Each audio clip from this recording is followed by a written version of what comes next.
Hello दोस्तों, वापस से एक और न्यू वीडियो में सभी का दिल से स्वागत करता हूं। हर एक बार की तरह आज एक बार फिर से मैं लव स्टोरी लेकर आया हूं। तो दोस्तों, ये कहानी का ये दूसरा पार्ट है। अभी तक जिसने पहला पार्ट नहीं देखा है वो जाके पहला पार्ट देख लीजिए, लिंक डिस्क्रिप्शन में है। तो शुरू करते हैं इस कहानी का दूसरा पार्ट। मैं अचानक एक कैदी बन गई थी। मेरे वही पिता, जिसका अफेयर दस्तर एक लड़की से चल रहा था, मुझे सच्चाई सिखा रहे थे। मैं मन ही मन घुटती रहती, अक्सर माँ को अकेले में रोते देखती, जैसे अपने बुरे प्रिंट की साड़ी नहीं, बेबसी पहनी है। जो लोग कहते हैं कि लव मैरिज आसानी से टूटते रहते हैं, उन्हें अरेंज मैरिज में खामोशी से घुटती बीवियों को भी देख लेना चाहिए। एक दिन इसी घुटती हुई अरेंज मैरिज में पापा मम्मी को फैसला सुनाने आ गए। वो मेरी माँ से तलाक चाहते थे। मेरी प्यारी बेटी, अचानक अपनी माँ के लिए मैं माँ बन गई थी। उनको इतना बेसहारा और बेबस मैंने आज तक नहीं देखा था, और उनके रोते हुए चेहरे में हिंदुस्तान की हर औरत की बेबसी देखी, जो जिंदगी भर अपने बेटों, अपने पतियों का आंख बूंद कर ख्याल रखती है, और बदले में अपमान और तिरस्कार नहीं पाती, तो बदले में प्यार का पुरस्कार भी जरूर नहीं पाती। उन्होंने खाना खा लिया कि नहीं? उनके सर में दर्द हो रहा था।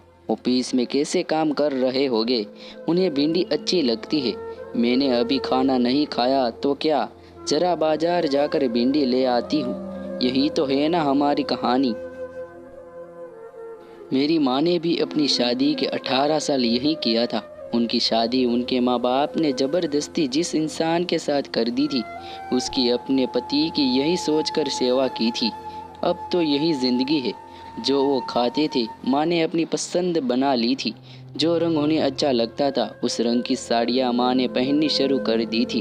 बड़ी कमाल की चीज़ होती है हम औरतें। हमें बहादुरी का इनाम मिलना चाहिए, सबको एक एक शौर्य चक्र। लेकिन पापा ने देखा था कि दुनिया बदल गई थी। अब तो तलाक ऐसे मिलने लग गया था जैसे उन दिनों गैस का कनेक्शन मिलता था। थोड़ी सी मुश्किल, थोड़ा सा इंतज़ार, लेकिन मिल जाता था। उन्होंने भी सोचा होगा कि जब सारी दुनिया तलाक ले रही है, तो क्यों ना हम भी ये आज़ादी का लड्डू थोड़ा सा चख ले। नरेश वाले मामले के बाद मेरा घर से निकलना एकदम बंद हो गया था, पर अब थोड़ी सी डील मिल गई थी। मैंने फैसला कर लिया था कि मैं उस लड़की से जाकर मिलूंगी, अपनी माँ की ओर से उससे बात करूंगी। हो सकता है कि मान जाए, मेरी माँ की जिंदगी से दूर चली जाए। इन्हीं दिनों जब पापा ऑफिस गए थे, तो दरवाजे पर घंटी बजी। मेरे नाम की एक चिट्ठी आई थी। खोली तो नरेश की थी, उस लड़के की जिसने मुझे बेइज्जत किया था। उसने बेतहाशा माफ़ी मांगी थी। कहा था कि लड़कपन में उसने मेरी चिट्ठी एक दो दोस्त को दिखा दी थी, क्योंकि वो बेहद खुश था। उसने लिखा था कि वो मेरे बिना नहीं रह सकता।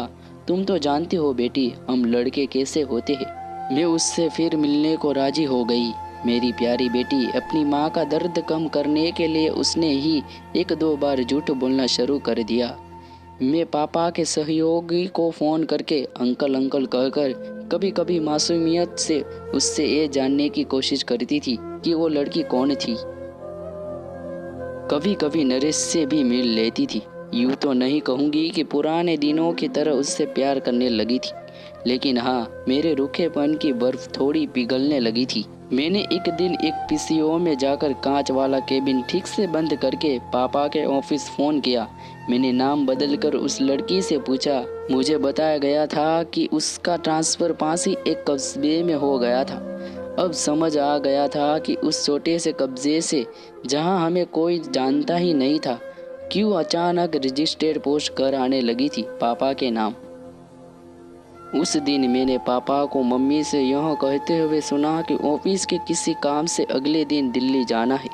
उन्होंने ये भी कहा कि उन्होंने वकील से बात कर लेनी है। आकर कोर्ट की प्रोसीडिंग्स शुरू करने वाले थे। बोले कि एलिमनी में माँ को इतना पैसा मिल जाएगा कि उन्हें अपने खर्च की कोई परेशानी नहीं होगी। मेरे पापा ने मेरी माँ के लिए तलाक की पेंशन देने का फैसला कर दिया था। दोस्तों, इस कहानी के दूसरे पार्ट में बस इतना ही। तीसरा पार्ट लेके हम बहुत ही जल्द लौटेंगे। तब तक अपना ख्याल रखिएगा। वीडियो कैसी लगी कमेंट करके ज़रूर से बताइएगा। मिलते ही इसी एक वीडियो के साथ दोबारा। तब तक अपना ख्याल रखिएगा। जय हिंद, जय भारत। दोस्तों वीडियो पसंद आई हो तो लाइक का बटन जरूर से दबा देना। चैनल पर नया आए हो तो सब्सक्राइब जरूर कर देना। नोटिफिकेशन भी ऑन कर देना।